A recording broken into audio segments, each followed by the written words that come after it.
2024, enero 25, jueves, fiesta de la conversión de San Pablo, apóstol. Evangelio de nuestro Señor Jesucristo según San Marcos, capítulo 16, versículos del 15 al 18. En aquel tiempo, se apareció Jesús a los 11 y les dijo: vayan por todo el mundo y prediquen el Evangelio a toda criatura. El que crea y se bautice, se salvará. El que se resista a creer, será condenado. Estos son los milagros que acompañarán a los que hayan creído. Arrojarán demonios en mi nombre, hablarán lenguas nuevas, cogerán serpientes en sus manos, y si beben un veneno mortal, no les hará daño. Impondrán las manos a los enfermos y estos quedarán sanos. Palabra del Señor. En la conversión de San Pablo podemos descubrir la belleza y maravilla que resulta de la conversión, porque hoy por hoy hay cierto miedo a la conversión. Por un lado, se piensa que un cambio implica el rechazo, es decir, la aceptación de que no somos suficientes, que no somos dignos, el miedo al rechazo. El gran problema de esas ideas es que mezclan cosas que en la realidad yacen separadas. Una cosa es tu dignidad y el aprecio que se te tiene, y otra muy distinta son las cosas que pueden mejorar en tu vida. El hecho de que se te llame a mejorar no es un rechazo. De hecho, si lo piensas con profundidad, es un elogio, porque con esto se te está diciendo que si bien ya eres bueno, eres tan bueno que eres capaz de ser mejor de lo que ya eres. Otra cosa que uno debe tener claro es aprender a separar algunas cuestiones que son sumamente engañosas. Hay que aprender a separar lo que eres de lo que haces. Aunque es verdad que nuestro ser queda definido por nuestros actos y nuestros actos revelan nuestro ser, pero el detalle es que no solo revelan nuestro ser, sino que revelan nuestras imperfecciones. Y la cuestión es que podemos tener imperfecciones, pero no somos esas imperfecciones. Podríamos decir inclusive que esas imperfecciones actúan destruyendo nuestro ser. No solamente no es lo que somos, sino que niega lo que sí somos. De modo que un cambio no te quita nada. Todo lo contrario, te quita lo que te estaba quitando.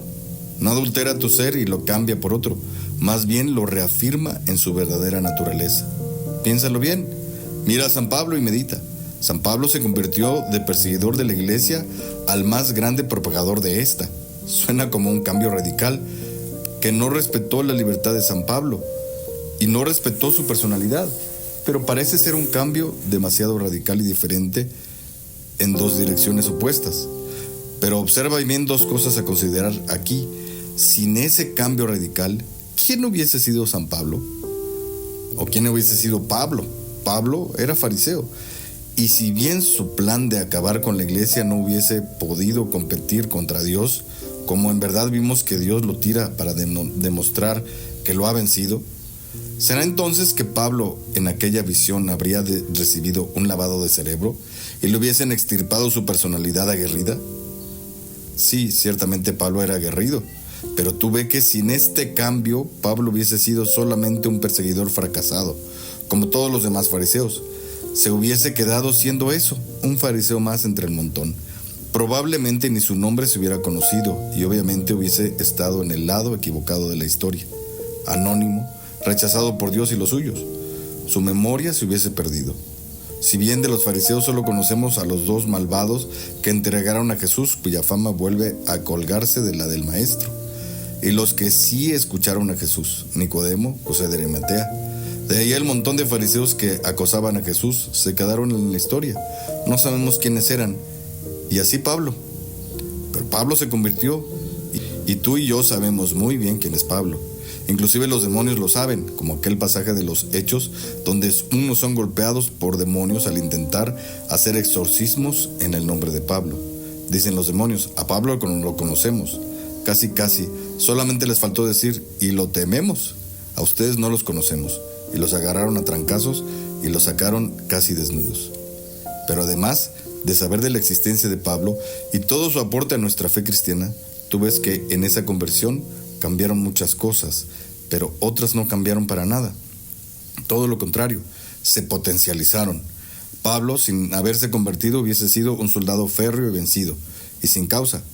Pero resulta que sí se convirtió, y que su cambio significó un cambio de rumbo, no de cualidades. porque no hubo espacio o forma de vida en la que Pablo hubiese podido desarrollar más sus cualidades y llevar las pruebas que habrían de santificarlo en otro lado más que en Cristo. Allí recién el apóstol de la destrucción del cristianismo se propuso ser el constructor de eso que con tanto celo intentaba destruir, pero con el mismo celo, con la misma inteligencia, siendo Pablo más que nunca, siendo él mismo sin cambios. Y tú te das cuenta de la maravilla que sucede cuando hay una conversión. La persona florece, se realiza. No hay por qué temer el hacer cambios, el rectificar el camino. No dejas de ser tú mismo, no pierdes tu libertad, al contrario, la encuentras. No pierdes tu identidad, al contrario, la encuentras verdaderamente. Y sin estorbos y sin engaños, puedes ser tú mismo como nunca.